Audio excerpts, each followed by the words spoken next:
How do we turn this on? If you turn the mic, Yeah, it's not on. mic's not on. Good morning. So Good morning. you need an electrician in the house. We don't need it, but if we get it going, it'd be great. But I just want to ask everybody to take a seat, and I want to do the welcoming. But before we do that, a quick announcement. Okay. Un anuncio para los que hablan español. Tenemos equipo para traducción atrás. Si pueden ir atrás, si necesitan traducción, por favor, tenemos el equipo atrás. Si levantan la mano, podemos traer el equipo a ustedes. Okay? So that was a quick, for those that need translation. Maybe just switch. Okay.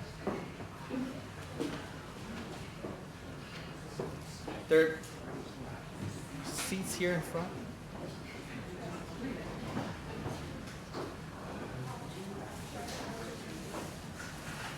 I think I'm out of that too. But I know you.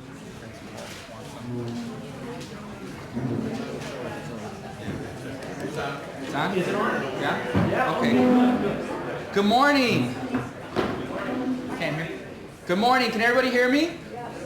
Yes. Well, thank you all for coming this morning on such a beautiful morning. I know it was difficult to go from that beautiful courtyard to come inside, but we thank you for being here. It is such a wonderful pleasure to see so many labor and community leaders and friends of labor and community here today all in one place. What a week, huh? It's been an exciting week for labor.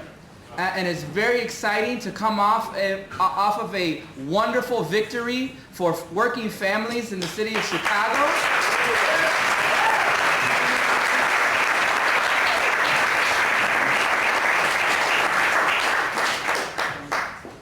And it's very appropriate that today we launch the campaign to defend and protect car washers around the state of Illinois, and in particular in the city of Chicago. So thank you for being here.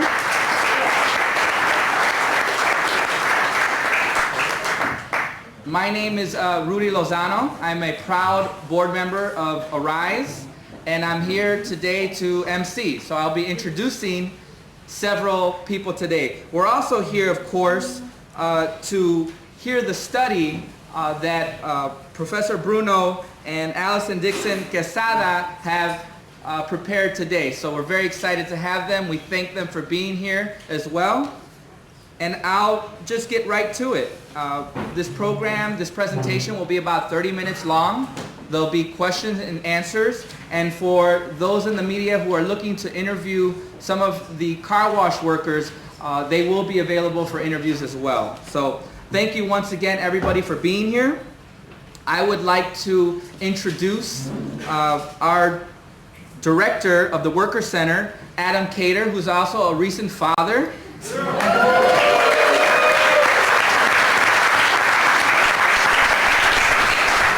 And he will give us an overview of today's presentation. Right? Thanks, Rick. Thank you. Good morning, everyone. Good morning. Thank you very much for being here today. I'd like to thank everyone for taking the time to come out. This is a great crowd, and it's really important that you're here to learn about what's going on in our own city, what's happening to workers working in one of the worst industries in the city of Chicago. I'd like to give you just a quick overview of both our organization, what brought us to today, what brought us to this point, and then kind of let you know who you're going to be hearing from during this presentation. So please bear with me. Arise Chicago launched the Worker Center in 2002 in response to the staggering need of low-wage and immigrant workers without union protection to organize, to improve conditions on the job, to defend their rights, to improve their quality of life. That's really the impetus for starting the Worker Center back in 2002. Since then, we've worked with close to 2,500 workers from a range of industries, mostly from other countries, coming to Chicago to work, and we've recovered close to $5 million in wage theft. Whoa.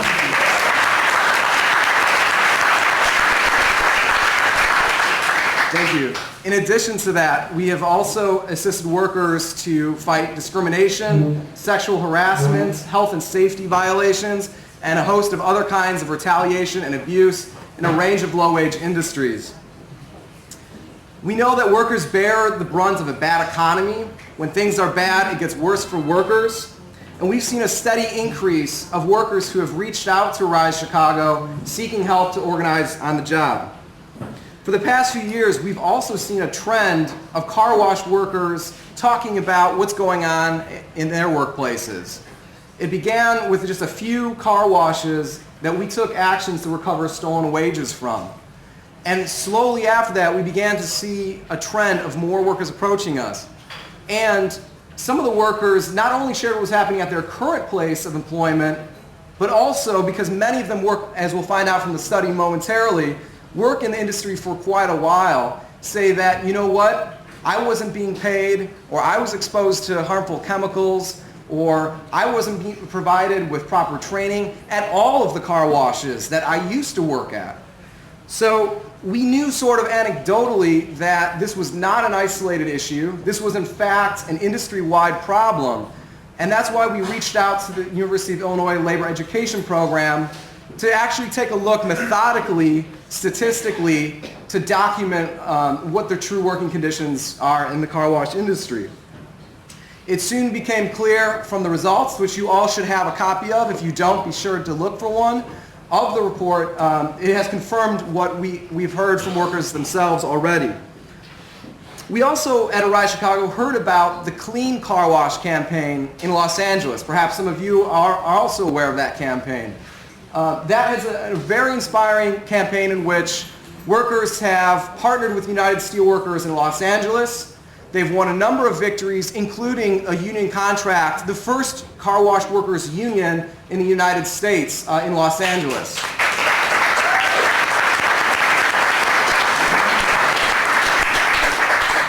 Arise reached out to the United Steelworkers to gain their expertise in organizing, as well as their commitment to support our campaign.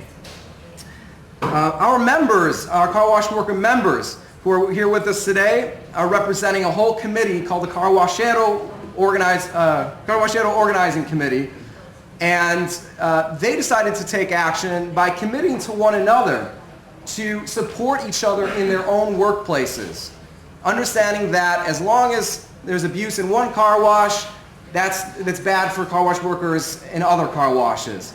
They've made that commitment to each other and are here today. You're going to hear from them talk a little bit more about specifically what their experiences are working in car washes. So we'll hear from the representative from the Steelworkers, from University of Illinois, and from the Worker Organizing Committee. Finally, Arise reached out to a number of government agencies whose missions are to uphold workers' rights.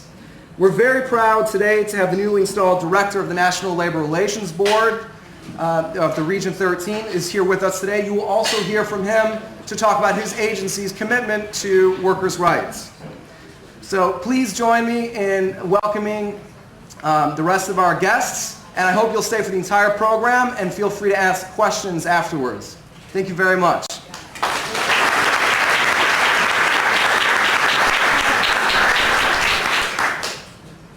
Thank you, Adam.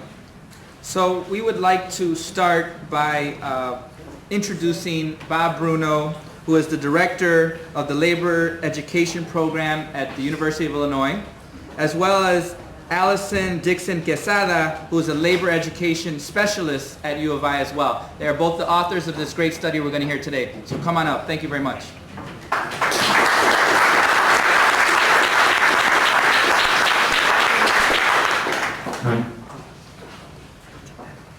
Rudy's leaving his stuff all over the place. Well, good morning. Wow. A lot of interest in social justice in Chicago, apparently. It's great to have you here.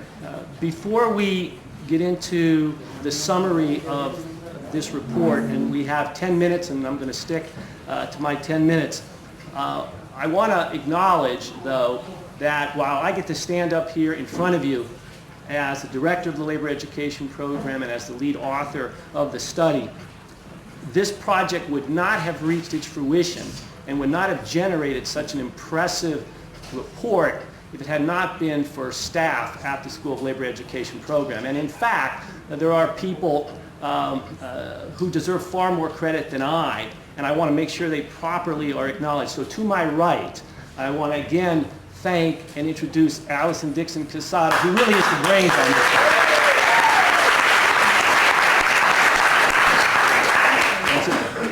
But in addition to Allison, you know, you just don't get good academic scholarship out of any university without really smart, hardworking, reasonably well-paid graduate assistants. And I want to introduce you to Frank Manzo, who is a master's student at the Harris School of Public Policy at the University of Chicago, graduated from the University of Illinois in 3 years, just did an internship at the Federal Reserve Bank in Cleveland while doing campaign and community work for the Obama administration, and he works for us. So this guy is a star, and I want you to meet him.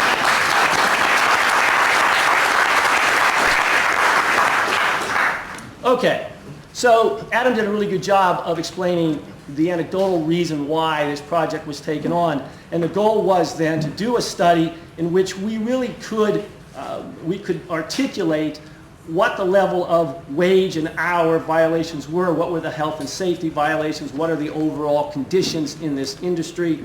From January to June of 2012, we conducted surveys with 204 car wash workers from 57 different car washes in the city of Chicago, a very elaborate methodology. If people are interested in how it was done, Allison actually would be a real good person to talk to about the specifics on that.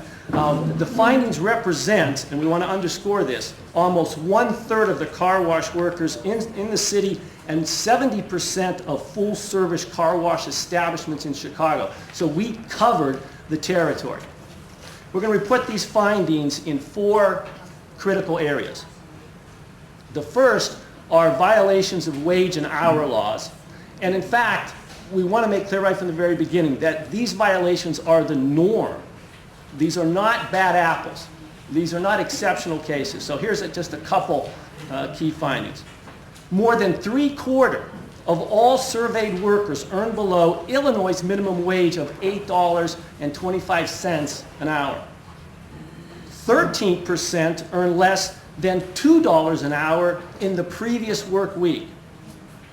While more than 80% of survey respondents worked over 40 hours in the previous week, 98% of them were not paid the legal overtime rate of time and a half. Another 18% were actually forced to turn all of their tips over to their employer.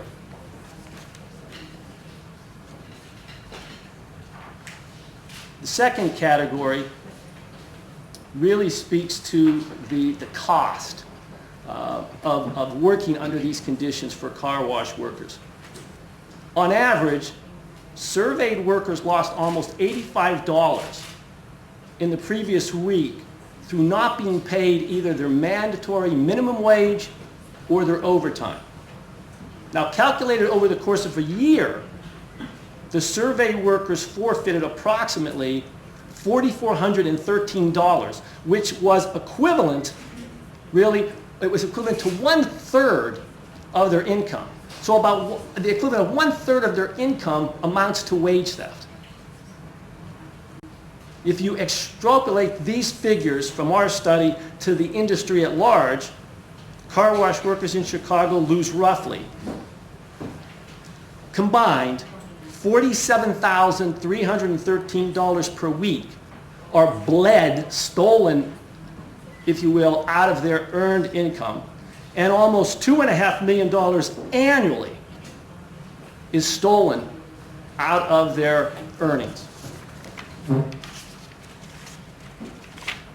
It should come as no surprise to you, and this is the third critical area, that all of this wage theft and abuse creates impoverished living conditions.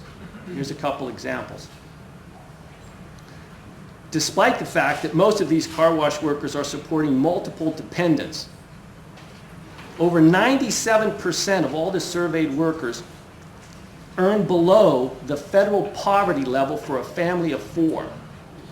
and below the level considered to represent a living wage in Chicago. So within our midst, we have a large underclass that is living in poverty. Approximately 1/4 of the study participants earned below the federal level for extreme poverty. Let's get to the final category.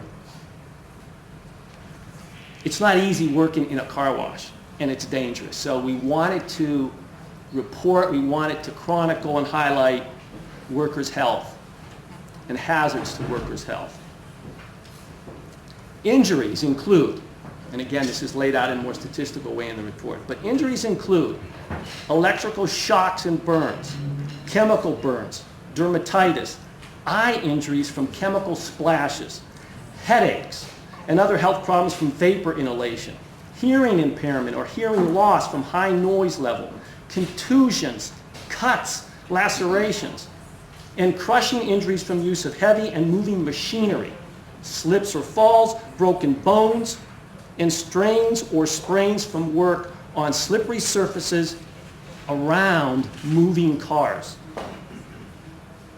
Car wash workers also work in very wet and exposed environments that are subject to the elements, meaning they work in the heat and sun in summer and freezing cold in winter. And by the way, this is an industry that is a 12-month, 4-season industry. Over 80% of surveyed workers did not have personal protective equipment to guard them from dangers on the job as required by OSHA. In the month prior to the survey, to the survey participation, more than half of the respondents had received cuts at work. Over 40% were suffering from skin rashes, and more than 1/4 experienced nausea or dizziness from use of harsh cleaning chemicals. Almost 2/3 of participants, I really want you to listen to this one.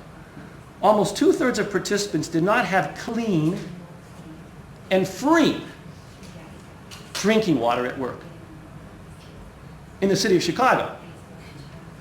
And close to 60% had no access to a sheltered meal break area, separate from the hazardous work environments. Literally, the job is killing these people, while enriching a large number of employers. To wrap up, the results from this study expose an entire local industry where daily theft of worker wages and dangerous working conditions appear to be industry standards. Let me underline that, industry standards, rather than exceptions to the norm. And by the way, you don't get industry standards unless somebody is not paying attention and not enforcing the law. The vast scope of abuse and violations and their impacts on hundreds of workers' lives demands both urgent attention and action. And with that, I will thank you. We'll go back to the rest of the program, and at the end of the program, we'll all be available to answer any questions you have. All right, thank you very much.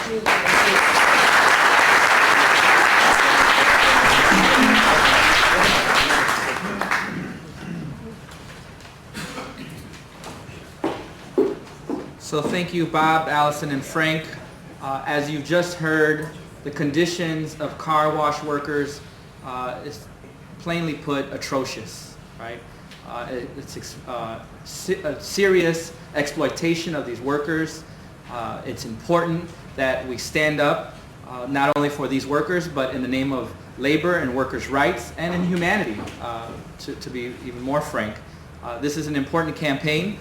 I do want to mention, I think Adam mentioned it earlier too, we're at the launch of this campaign, but yet we've already had some victories, and I believe he mentioned those already. $5 million in back wages paid before even the launch of this campaign. So that's something very exciting about the opportunities, about the possibilities of winning wages for workers and winning this campaign moving forward. So thank you once again for that study. I think this is going to be critical to this campaign moving forward. I now want to introduce Jim Robinson, Jim is the director of the Steelworkers District 7, and he's going to talk about the value of our partnership as well as the commitment to organize workers. Thank you, Jim. Thank you.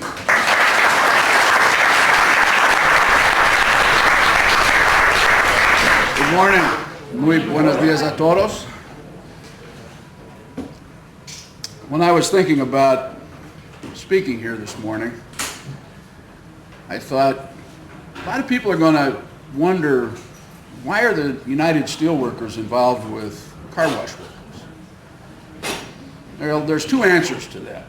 The first is that today's United Steelworkers are the product of a number of mergers with other industrial unions, and today the United Steelworkers is the major and largest industrial union in North America. We are the dominant union in steel, glass, aluminum, tire, and on and on. But the other answer lies deep in our past. And it's a past that we share with the other sectors, industrial sectors that merged into today's United Steelworkers, but it's a past that I know well because I come from the steel industry. I worked at Inland Steel. I was an employee of Inland Steel for 25 years. I worked in the mill for about 18 years full time. And I'm going to reveal my age, so please don't do the math. But I started working in the mill in 1971, and I had the privilege of working with a lot of people who were those who were involved in the original organization of the steel industry. And even in 1971, when I worked in the mill, lots of people had side jobs to make ends meet. People were shade tree mechanics, sold encyclopedias, you name it. Today, in Northwest Indiana, a job in a mill pays at least $60,000 a year, and over $100,000 is not unheard of. And there are thousands of applications, people dying to get a job in a steel mill. It's the success of the people I worked with who organized the industry and people I work with today who built what we've built, that took an industry of immigrants and the children of immigrants. When I started in the mill, there were still signs up in half a dozen languages, into what today is the backbone of the industrial middle class. Unfortunately, a declining industrial middle class. So we understand that workers' rights are the foundation of building sustainable, good-paying, family-supporting jobs. The car wash industry in Chicago, like in Los Angeles, is very much akin to those old basic industries that were organized by the CIO in the 1930s. An industry of immigrants, of low pay, of dangerous working conditions, an industry that we need, that we want, but that we cannot accept as is. So we've joined with Arise to do something about it.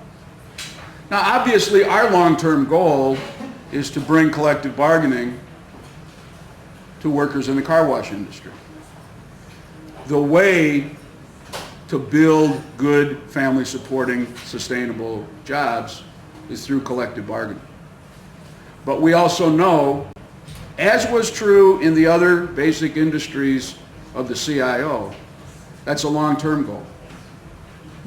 But it starts with enforcement of basic rights. It starts with stopping wage and hour violations. It starts with stopping safety and health violations. That's where it starts. And today's steel and tire and aluminum and mining industries are where it ends. So I'm proud to be here today. Before I don't want to take up too much time. It's crowded and warm in here. But I do want to recognize a couple of people. Jose Godinho is our sub-director in the Chicago area.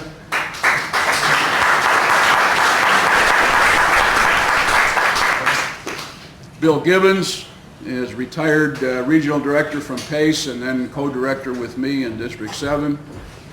Bill does a lot. Bill is my hero.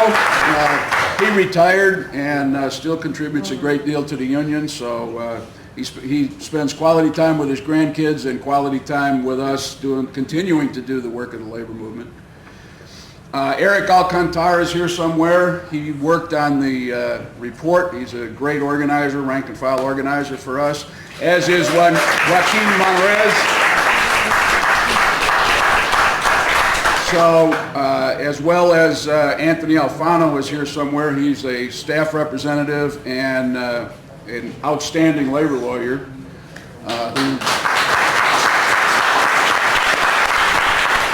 So we think we bring a lot to this partnership with Arise, and we're looking forward to moving forward in correcting the abuses and continuing to build a better life for working people in the Chicagoland area.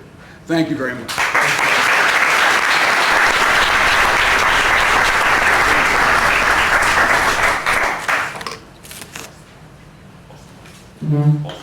Oscar. Thank you, Jim. Thank you for your support. Arise thanks you, and the car wash campaign thanks you as well. Next, I want to bring up, before I bring up the next speaker, who's actually a car wash worker, I wanted to mention one more thing about Arise, one of the reasons why I joined the board. I remember meeting with Adam and him asking me to join the board. And for me, it was a no-brainer because I had already been working with Arise for a year or so, working with workers who are outside of unions, who are simply unprotected.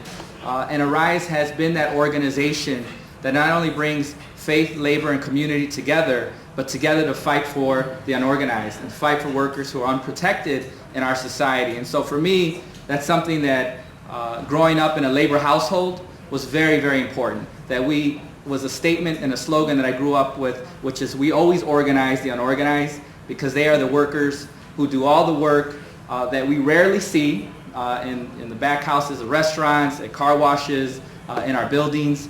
And so for me, it was simply an organization that I was excited to be a part of, and it goes to show today in launching this campaign that this is an important work for not only car wash workers, but for the labor movement in general. And I'm proud to be a part of that organization. So without further ado, I'd like to bring up Oscar, who's going to share with you some of the conditions that car wash workers are dealing with today. And I'm also proud to say that I was on the picket line with many of the car wash workers, along with Micah and several other staff of Arise in Little Village in my community. And I'm glad to say that some of the wins that have occurred at that car wash in Little Village on Cermak and Rockwell. So without further ado, Oscar, bienvenidos. Buenos días a todos. Vamos a traducir también.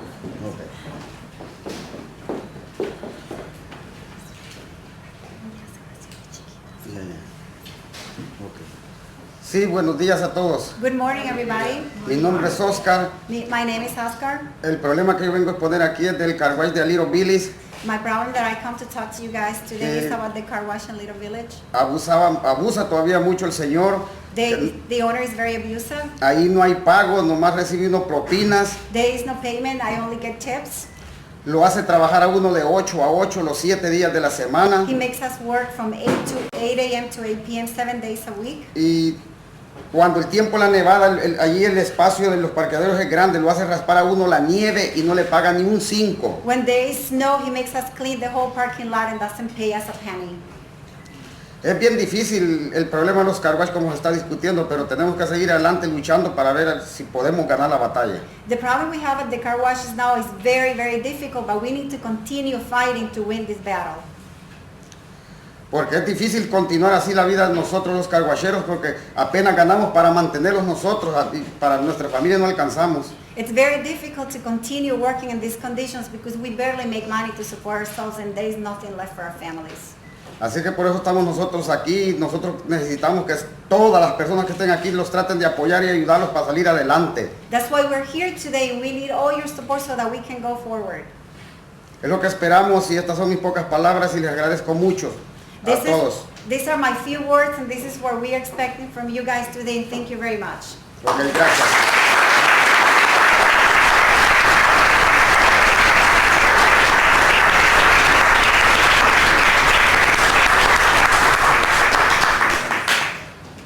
Gracias a Oscar y los trabajadores del car wash, los car washeros is what they've called themselves.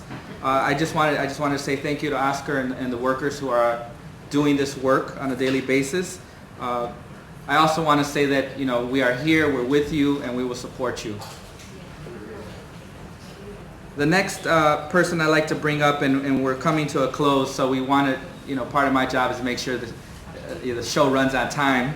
And I want to bring up the Regional Director for the National Labor Review Board, Peter Orr. Is that right? Peter, come on up.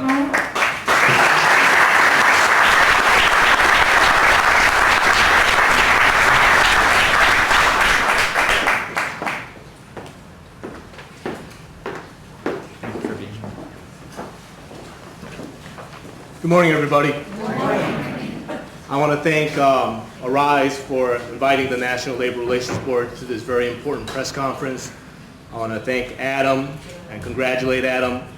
I also want to thank Anthony Alfano from the United Steelworkers for making the introduction to the National Labor Relations Board and Arise.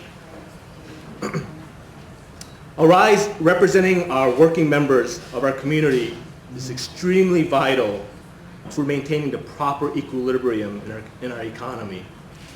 The important work of Arise and organizations like Arise cannot be overstated. Strength in numbers. We all know what that term means. In sports, a team of 10 easily defeats a team of 1. Clearly in politics, the greater the number you have, the better the chance of success. Apart from sports and politics, there's another arena that we are all intimately familiar with, in which the notion of strength in numbers is even more important. That is in the workplace. When employees have the support of each other, when employees come to the mutual aid of each other, when employees feel the strength in numbers is when conditions in the workplace will have a real opportunity to be improved. As much as we may like to believe the Hollywood story of how one person battled against all the odds, making things better for everyone, that doesn't happen really. Especially in this world where language and cultural barriers. Frankly, one employee's voice is easy to ignore and quash. Strength is found in numbers. My office, the National Labor Relations Board, protects employees to associate with one another to improve working conditions. The working conditions can be about pay, can be about how you're being treated, anything related to work, as long as it is done as a group, is protected by the National Labor Relations Board. The NLRB protects employees' freedom of association at the workplace. Employees having the freedom of association at the workplace are what provides the strength in numbers for employees to improve their working conditions. Organizations like Arise help bring people together to exercise this fundamental right, so that the strength in numbers can have its targeted effect. And my office will protect employees' exercise of this fundamental right. Charges filed with my office alleging acts of retaliation and discrimination because employees exercise their rights of association will be fully investigated and prosecuted by the law. I have a dedicated staff of over 50 agents and administrative personnel vested with the responsibility to enforce the law. If people have any questions, please contact the National Labor Relations Board. We're a public office. We're here to serve the community of Chicago. We can be found on the webpage, and our number is 312-353-7570. Thank you very much.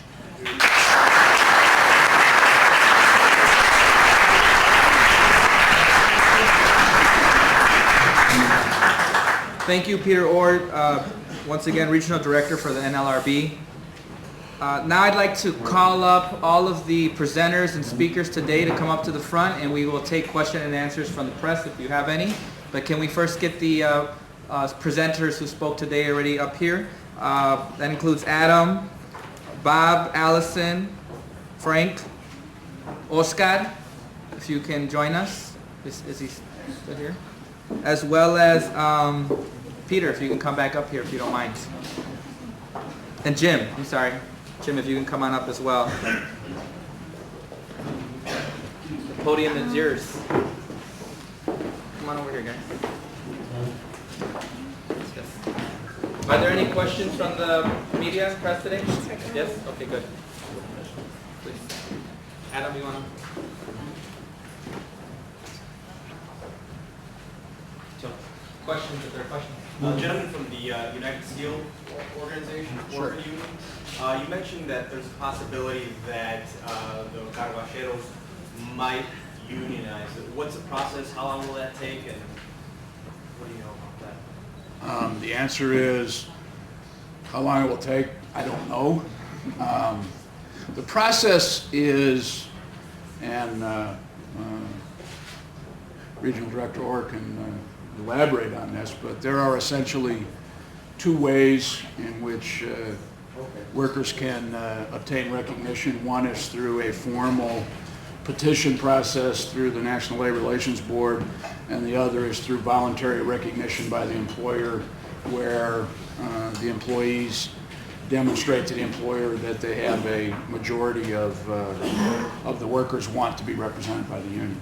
Now, again, that's something we will have to work out as we go forward. It took a fairly long time of work at it in Los Angeles, and that work is ongoing. We are beginning from the standpoint of enforcing workers' basic rights, which is to a fair wage and not to have their wages stolen, and to a safe and healthful workplace. And we'll see how the organizational process goes from there. It's a challenging industry. It's different than a standalone factory with 250 people working in it.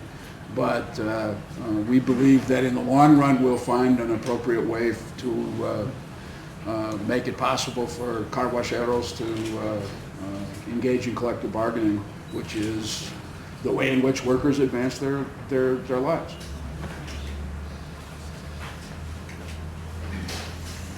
Yes. I'm Jeff Dunn, Lowenstein from Hawaii. Adam, I was wondering if you could detail a little bit of the plans of the campaign, whatever specific detail you can. And Mr. Orr, I was wondering if you could talk about what actions the NLRB has taken or is going to take in response to the conditions detailed in the report. Sure. Thanks, Jeff. Well, as we know today, as we heard, the first step we took is we wanted to do extensive worker outreach, which we did, and we also wanted to document the conditions that were happening. The next stage is for our organizing committee to continue to talk to their coworkers and to fellow workers in the industry as a whole. and develop strategies in each workplace, what it means for them to determine what it means in each of their workplaces to make it a better one to work in and one that will sustain a better life. For some workers that may mean, as our brother from the steelworkers has shared, as it did in Los Angeles, some may choose that they want to pursue unionization. Others may choose to enforce their rights through a combination of the community power that Arise Chicago brings, as well as the allies, many of whom who are in the room today. So really the next step is for our organizing committee to continue to develop basically what they find are the salient issues in their workplaces and what they believe and what it takes to change them. And Arise is 100% committed, no matter what it is that the committee decides, we're committed to supporting them. So those are our immediate step is for our committee to take action.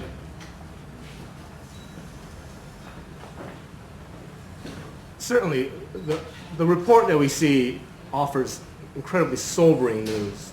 I think the first step for the National Labor Relations Board is to make sure that individuals who are looking to better their working conditions stop wage theft, better safety environment at their work, that they know that by exercising those rights, they are protected by the federal government. Our job is to make sure to get out there to organizations like Arise, make sure that folks know that the National Labor Relations Board is here to protect your rights. Unfortunately, the way that the law is written, our agency cannot self-prosecute, self-charge allegations. So we have to wait until somebody comes to our doors to file a charge. But I assure you, once a charge is filed, we will fully investigate and prosecute if there's a violation. And if you don't mind, let me follow up on that. As Director Orr says, the National Labor Relations Board takes complaints and then investigates. We have Joe Fabre and Frank Schubert here. They're presidents of two of our largest Chicago area local unions. And I introduced Anthony Alfano earlier. And one of the things that we intend to do as the United Steelworkers in this campaign is provide the resources to the Carguacheros to be able to avail themselves of the appropriate agencies, not only the National Labor Relations Board, but Department of Labor, Wage and Hour Enforcement, and OSHA, to make sure that they can use what the entire panoply of resources available to them on the job. Jennifer Delgado, Chicago Tribune. I wonder, as a two-part question, how big is this industry in Chicago, and what makes these workers so vulnerable? I think that's a question for you guys.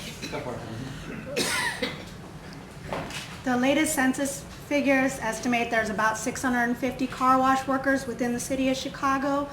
It's hard to get a good number on how many actual establishments there are because the business often operates with other types of businesses, but there's anywhere between 70 and about 150 or 200 full-service car wash establishments in the city of Chicago. I think that it comes as no surprise to folks in this room that the people who are employed in car washes are some of the most exploited, some of the most vulnerable workers. And so they're least likely to come forward to make complaints. These are jobs that have absolutely no security at all. Folks are worried that if they speak up for their rights, they'll lose their employment. These are, for the most part, one thing we didn't talk about in the presentation, but the study will show is people who work in the car wash, or at least the people who participate in this study, have fairly low levels of educational attainment. Folks are immigrants for the most part and have lower levels of English comprehension levels. So I think those are all reasons why somebody's going to be less likely to come forward and speak about their rights.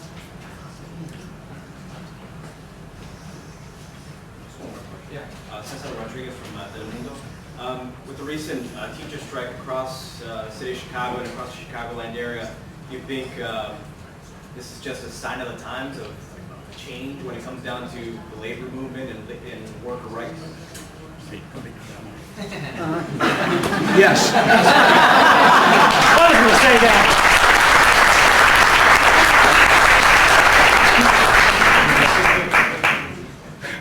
We are in an environment in this country where people are beginning to come together. I think people have realized for a long time that the working middle class and the ability of workers to aspire to rise to, economic position in what we broadly call the middle class.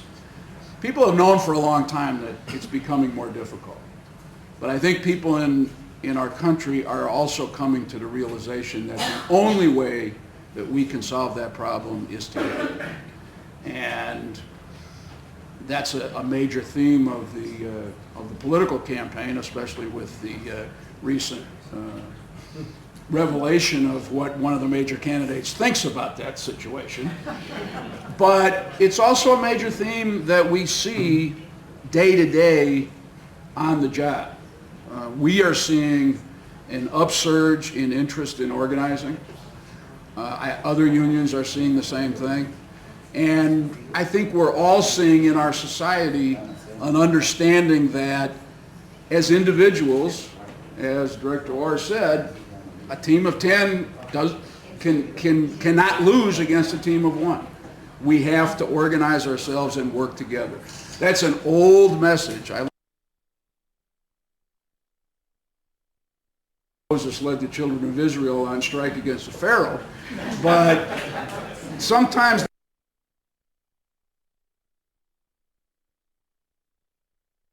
in our country for a while, and I think that people are coming back to the understanding that it's not the cowboy that won the West, it was the wagon train. Thank you.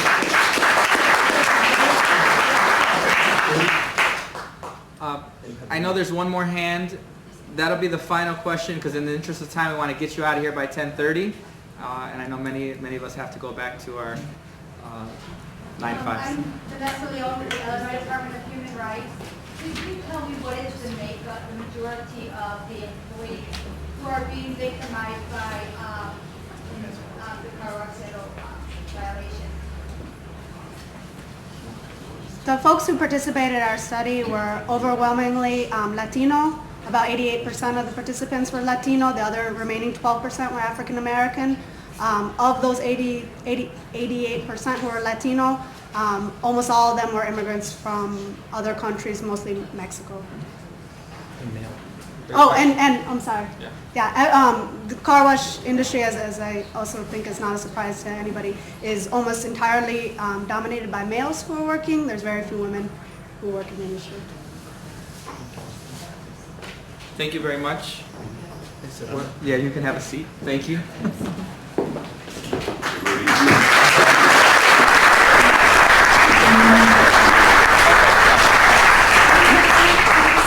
Sure, please. Para los que quieran, también hay reportes que están en español, que están disponibles, creo que están ahí en la mesa enfrente. So the press is more than welcome to stick around for after the program is over to also ask more questions. Okay. So before I introduce CJ, I just want to acknowledge some of the staff that are here of Arise. If you could please stand as I call your name. Micah, who's an organizer with Arise.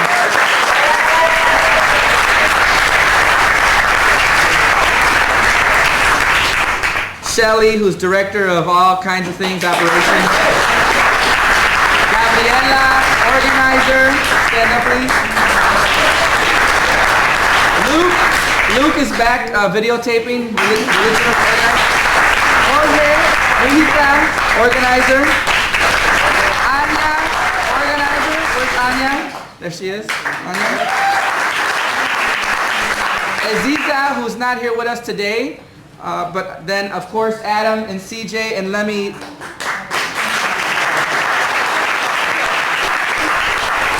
bring up CJ, who's going to acknowledge all the wonderful people here today and tell you what you can do next. Good morning, all. We are so delighted that you are here. We are in a historic place, and the foundation that immigrants laid 100 years ago on this very soil continues, and we want you to be a part of that. You have a green sheet in front of you. We would like to collect these at the door as you leave. We would like to ask you to check all that apply and to be sure and fill out your contact information. Someone said that we won't let you out of the room unless you give us one, so we'll see if that's true. As you take a moment right now to get your pens out and fill out this form, I want to acknowledge a few dignitaries who are with us today. Ken Bennett, who is Secretary Solis's representative to the Midwest region.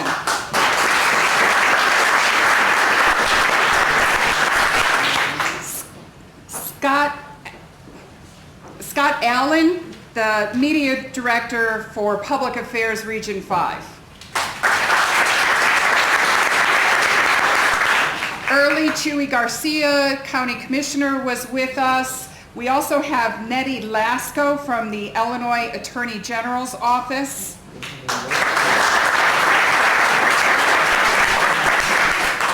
And if I could ask our board members to stand just for a moment and acknowledge and thank you for your guidance and leadership on this project.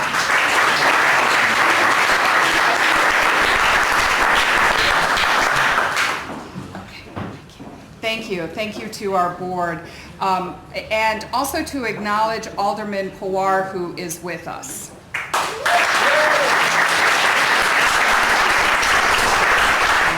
Special thanks to our board member, Rudy Lozano, for emceeing. And now I'd like to call upon Bishop Rojas to lead us in a closing prayer.